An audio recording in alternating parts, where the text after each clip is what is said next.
Olutalo luyindira mu South Sudan lukosezza ebyenfuna bya Uganda mu ngeri ez'enjawulo omuli okufiirwa emirimu abasuubuza okuddirira mirimu gyabwe ne gavumenti okufiirwa emisolo ku bintu eby'enjawulo. Okusinziira ku minisitule y'ebyobusuubuzi, Uganda efiirwa ssente ezisukka mu kawumbi kamu buli lunaku okuva olutalo lwe lwabalukawo mu kusuubula okusingira ddala emmere enkalu n'ebintu ebikozesebwa waka. Kufiirwa kw'amaanyi nnyo.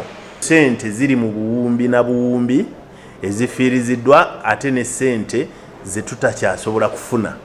Era tuli beeralikivu nti ne ddoola yakalinnya. Abantu abatunda ssente nabo balaajana lwabwe anti pawunda ya South Sudan enaabuuse n'ekamala eyagulanga ssente za Uganda 99 wiiki 2 emabega kati egula ssente za Uganda 3 n'okukka wansi. Emabega ko nga sawa zigenda okutuuka bwe ziti sawa nga 7 nga musobola okuba nga by average mufunye abantu abawera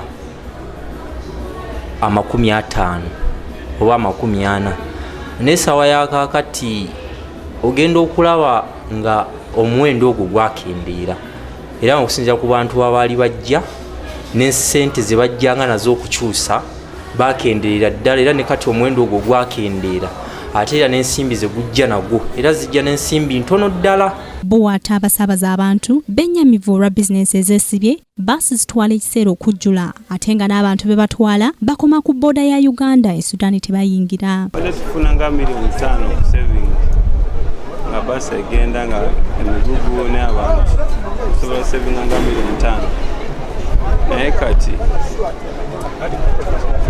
tali business tatambula.